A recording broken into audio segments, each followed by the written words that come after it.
Guys, क्या shampoo इस्तेमाल करने के बावजूद भी आपका हेयर फॉल होता है, यानी कि बाल झड़ते हैं? अगर ऐसा है तो आपका शैम्पू इस्तेमाल करने का तरीका शायद सही नहीं है। कैसे, मैं आपको बताता हूं। देखिए, अगर बिना तेल लगाए आप लोग शैम्पू इस्तेमाल कर रहे हैं तो उससे आपके बाल ड्राई होते हैं और उसी से आपके बाल झड़ने लगते हैं। इसीलिए शैम्पू इस्तेमाल करने से 1 घंटा पहले आप चंपी जरूर करें, यानी कि अपने बालों में तेल जरूर लगाएं। इससे आपके बाल सॉफ्ट होंगे और मजबूत भी होंगे। गाइस, अगर आपने हमारे सोलर सिस्टम के प्लैनेट्स को बड़े ध्यान से देखा है तो आपने जुपिटर के ऊपर ये लाल धब्बा जरूर देखा होगा। पर मेरा सवाल यह है कि आखिर ये लाल धब्बा है क्या? नहीं, ये कोई लाल चट्टान नहीं है, बल्कि ये 350 सालों तक, जी आप ठीक सुन रहे हैं, 350 सालों तक एक्टिव रहने वाला एक तूफान है। और इस तूफान का साइज इतना बड़ा है कि इसमें हमारी धरती तक पूरी की पूरी समा सकती है।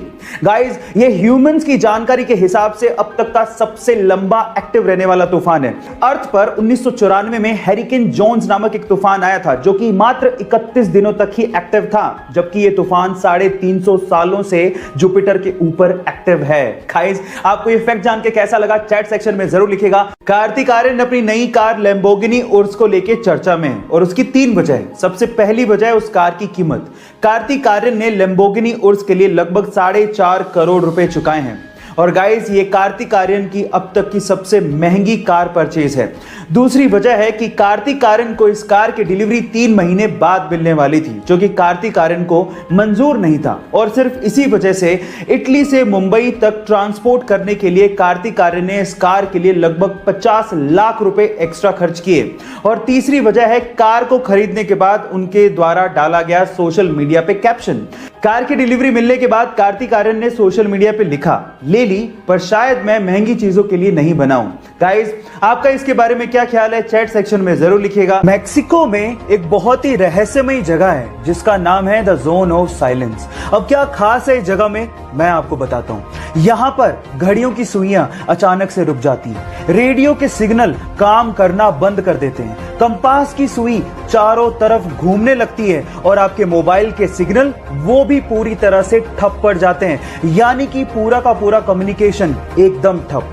सबसे मिस्टीरियस बात यह है कि the zone of silence, Bermuda triangle और गीजा के पिरामिड वर्ल्ड मैप पे एक ही लाइन पे हैं, यानी कि तीनों मिस्टीरियस जगह अलाइंड है। ये मिस्टीरियस फैक्ट सुन के आपको कैसा लगा चैट सेक्शन में लिखना मत भूलिएगा।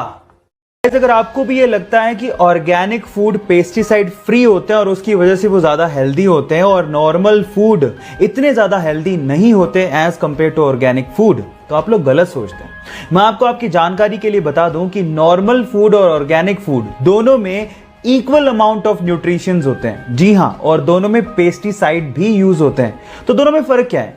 दोनों में फर्क सिर्फ इतना है कि ऑर्गेनिक फूड में जो पेस्टिसाइड यूज किया जाता है वो नेचुरल होता है, ह्यूमन मेड नहीं होता। इनफैक्ट अगर आप नॉर्मल सब्जियों को भी उतनी शिद्दत से धो के पका के खाओगे तो वो उतने ही हेल्दी होते हैं जितने ही ऑर्गेनिक फूड होते हैं। सो ये इंटरेस्टिंग फैक्ट जान के आपको कैसा लगा चैट सेक्शन में लिखना मत भूलिएगा।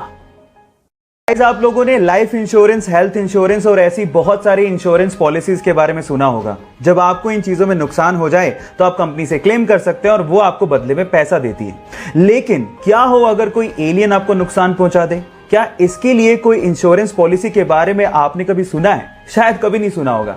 लेकिन यूएस के फ्लोरिडा में एक एजेंसी ऐसी है जो एलियन एब्डक्शन पॉलिसी प्रोवाइड करती है और वो भी मात्र $20 में।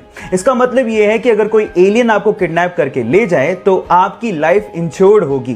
पहली शर्त यह है कि अगर आप इसको क्लेम करना चाहते हैं तो आपका किडनैपिंग के बाद अर्थ पे होना जरूरी है। और दूसरी शर्त सुन के आप शायद हैरान रह जाएंगे। इसको क्लेम करने के लिए आपको जिस एलियन ने किडनैप किया है उसका सिग्नेचर आपके पास होना बहुत ज्यादा जरूरी है। अगर इंडिया में कोई ये पॉलिसी बेच रहा होता तो लोग जरूर पूछते कि मेरे माथे पे कुछ लिखा है क्या। खैर, आपको ये फैक्ट जान के कैसा लगा चैट सेक्शन में लिखना मत भूलिएगा।